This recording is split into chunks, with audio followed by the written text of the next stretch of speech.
Typical scenario, you get a new spot and you want to treat the room to finally set yourself up with a perfect sound studio or recording booth or both. I've always had to somewhat make do with my studio room, so this time I wanted to go all out, encompassing proper acoustical treatments throughout and combining my lifelong clash of music versus visual and digital art. So once I get into this spot, I notice challenges right away. Then start to warm up to the idea of converting the room and trying to envision what it might look like once it's complete. Let's take a look. Right away, I notice the floors are hardwood. Usually I love it, but for my needs, this is strike one. There's a huge window. Again, usually I'd love this, but again, this will be hard to treat. Not impossible, just hard. Strike two. And last, a radiator that hums once I get close to it. Damn, strike three. Not just yet though, here's why. As I look closer, start to see. The walls and ceiling are solid concrete, thick, and work very well for soundproofing by default. The room itself is rather perfect for my needs regarding size, function, and versatility, with a closet just big enough to convert into a dead-tight sound booth. The window is actually going to work in my favor for ventilation once treated. The hardwood is actually going to add a bit of bounce to my flat sound, and I can adjust it easily by adding or removing elements in the room. And with a bit of luck, I won't have to struggle too hard to turn off that radiator. So really, this room is kind of perfect. It just took me a while to see through the first layer of obstacles. Just want to say what's up with the camera. See you guys in a few days. This should all be pretty much done. So let's start prepping the room. First, you're going to want to get everything you'll need for your treatment. This will usually include paint and all accessories to paint with. Get latex. Get semi-flat to eggshell. You don't want to go glossy or shiny. Thick, good quality masking tape. You don't want leaks along any lines you make. Acoustical foam. I used Foam Factory on eBay. They did a crazy job packing this stuff, but it comes from the Foam Factory. These are 2 inches thick. We got them in 2 colors, this and a burgundy. For the girlfriend, she does voiceover work. Wanted to give her a bit of a difference. And we got these from, like I said, the Foam Factory. They're one of the few that do ship to Canada. I guess there's too many problems with customs, so it's really hard to find this stuff in Canada without paying top dollar for it. So amazing prices. I think we paid like, I don't know, under $1,000 for enough to fill 2 rooms, 2 vocal booths. And now this is just one of the 7 packages. They say they'll give it 24 hours for it to fully uncompress. It looks fine now, but alright, so the next step is underway. We're going to give the room a second coat of paint and start getting these on the walls and into the vocal booth area. So we'll see you guys shortly. Alright, day 2, onto our second coat of paint. It's looking great, but we ran out. So I'm going to go back to the store, get some more today, get some of the other essentials that we'll need to finish treating the room. The foam's already here, like I said. Now that it's daytime, let's have a good look out here. There we are. Here's a nice view we're getting. Can't really see much right now, but that's a little river streaming right there. Huge park right there. So yeah, when we're not working, it's looking pretty dirty right now, actually. But yeah, so far so good, and I'm pretty happy with it so far. 2 days so far. We've got a big, like, foot-long edge going all the way around. It just gives it a little bit of a deceptive feel that it's taller than it really is. Then we're going to get an area rug and start filling this up with the foam. Start filling the whole room up with the foam. I can't wait. Alright, see you guys in the next step.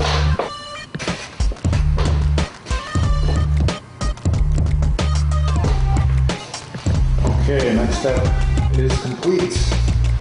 We have finished second coat, finished the trimming, just got to take all the tape off, clean the floors up, made a mess, but it's nice latex, easy to clean paint, which is good. Already got some of the gear in here. Best seat in the house. So the cool things we'll be doing next is taking these right here. We'll be doing a pattern of checkerboard. It's going this way, and then the next checkerboard down that way. This part's important. Get a quick consultation with an acoustical pro. telling them the dimensions of your room, the building materials used, i.e. drywall and insulation versus concrete, carpet versus hardwood versus laminate, etc., and they'll tell you the best application for your room or vocal booth or both. Rule of thumb is usually to cover 50% of your control or production room and up to 100% of your booth, with removable elements to adjust how flat versus how bouncy your recording will be, and what microphone or microphone settings you use to maximize your results. Consider thickness of foam, type of foam, size of foam pieces, color, pattern you're going to use, and texture you want. All will play a role in noise reduction and in aesthetics. It does help if you have an eye for art or like to be creative. Note though, don't contrast your paint with your foam too much. You want to focus on your work, not have your eyes being pulled or distracted by your foam and paint combo.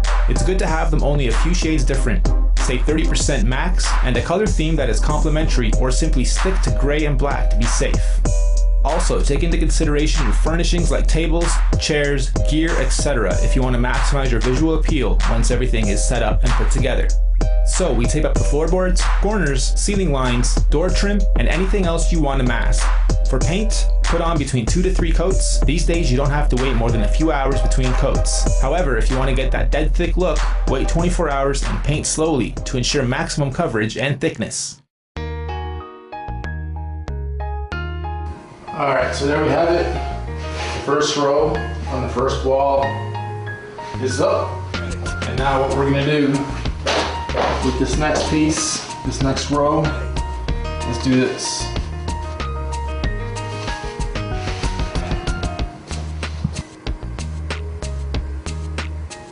Next, grab your foam pieces and your spray glue.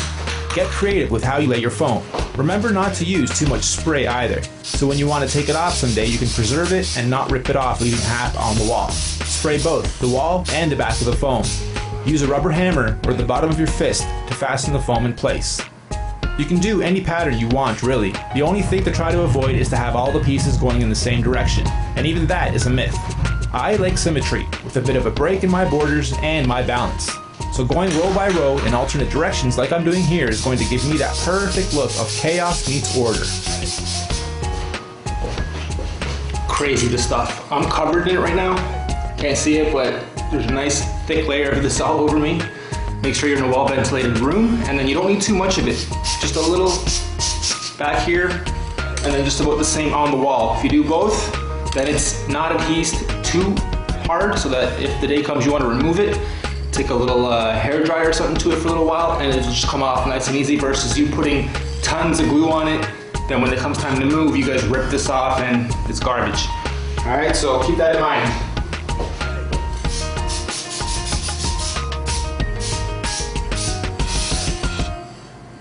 Once your first one's done, like I had to do this on the first one, right? Go up, glue that, and then measure that, and then skip to the next one and glue that. Once you have your first row done, the rest are pretty easy because all you have to do is kind of just fill in the gaps. So we'll take a closer look at this. They're 2 inches, and already I'm noticing about 10%, 20% maybe of a drop in the echo in the room. So very good job, Foam Factory. I know it looks stupid, but the mask had to come on. We have way too much glue flying around the room. But the first wall is done and it looks good.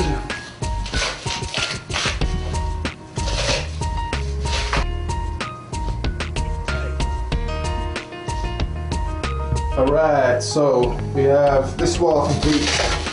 We have the doorway complete. We have this main wall complete. And the only thing left is this wall here. A little bit above and below the window. And we start treating the rest of the room. You guys can hear my shoes, eh? Everything's sticky, so I'm gonna take them off. So yeah, it looks good. Sounds good too.